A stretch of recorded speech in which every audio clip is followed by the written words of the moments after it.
Dear friends, I have known that you were adopted for a long time now. In the last decade, more than 500,000 children like you have been adopted in the US. But I was afraid to ask you about it because I heard about how some adopted children have been deserted or not loved. But to my surprise, you were quite open to sharing your adoption stories. I'm adopted. I'm adopted. I am adopted. We try to have our own children. Unfortunately, after one miscarriage and our attempt to get pregnant, it didn't work. So it was logical that it was time for us to pursue adoption. I thought of like the stigma of not having your own biological children, but then I thought like, well, actually every kid is a gift from God. So whether it's biological or adoption. Our adoption is the international adoption. We adopted from China. All I know is that when I was a baby, my mom dropped me off on a farmer's doorstep and basically ran away.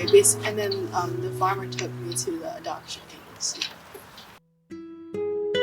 So I'd gotten a call in October and they said, we noticed that you had checked Korea on your adoption list. And they had told me that the program opened up and that there were kids that were ready to be adopted. And as I understand it, his biological mother did not know she was pregnant. And when she delivered the baby at the hospital, she had put him up for adoption there.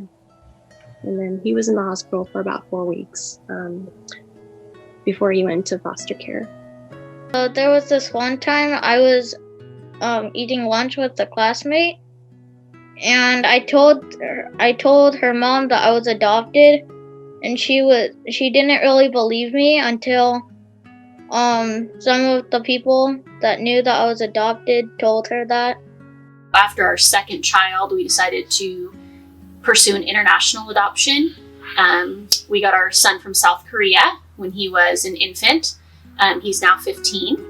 Adoption is very special because I now have tons of opportunities in life, and I now have a family that I probably wouldn't have had if I wasn't adopted. And after that, we decided to get involved in foster care.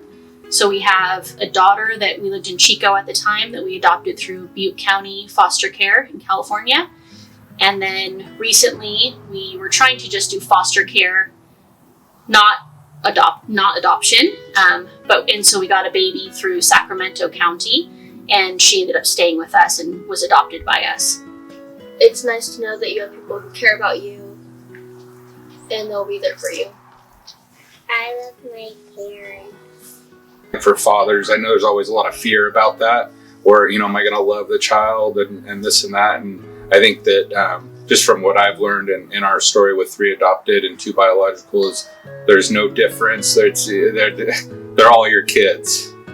I think it's pretty cool because we're a diverse family, but I treat them the same as my biological brothers. We believe strongly that we are adopted into God's family, and adoption for us is something that's pretty cool, pretty significant. It's always been a dream for me, a dream for us to show that same care, same adoption to someone else. He was 11 days old when he came to us. We went through the foster to adopt. The whole thing was like a 2.5-year process, I would say. Until it was finally completed. I've heard of people just making fun of them sometimes, or just telling them that they are adopted and make them feel bad. I guess I'd stand up for them and just tell them that they're normal and they have a purpose like everyone else, unique and special. It's because he looks different. People look at him differently.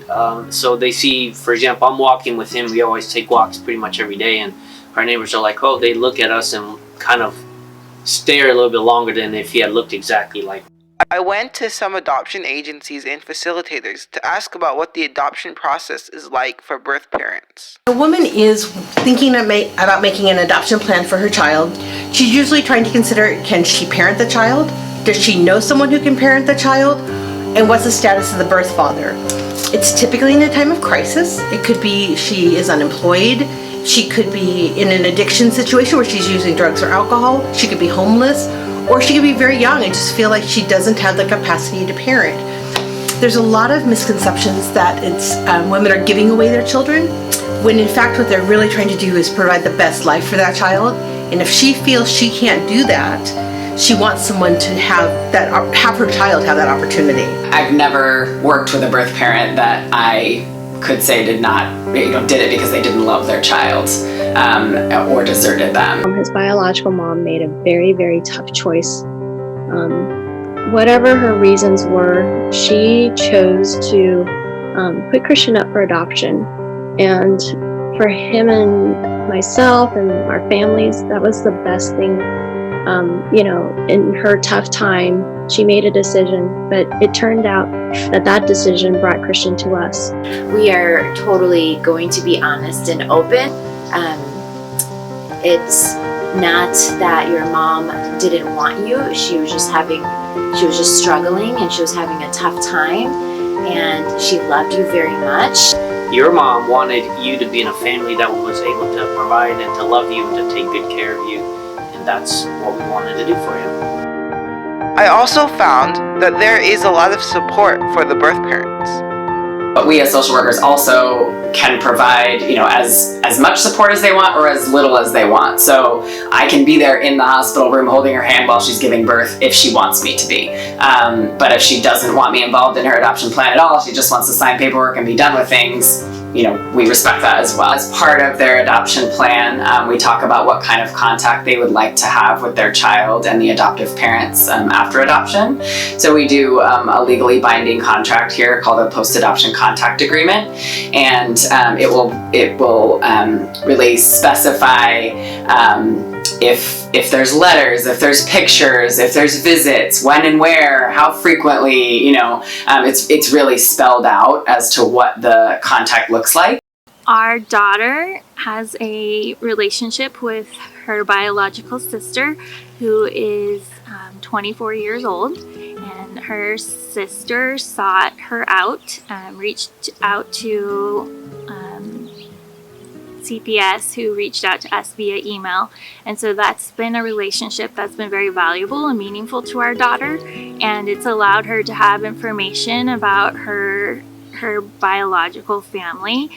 I have asked about my other parents. I asked how many siblings I had. I asked why I had to be taken away from them, and how many different homes I went to.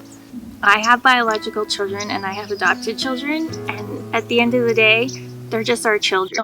It might be hard to imagine how it's possible, but it truly is possible that you love all of them the same.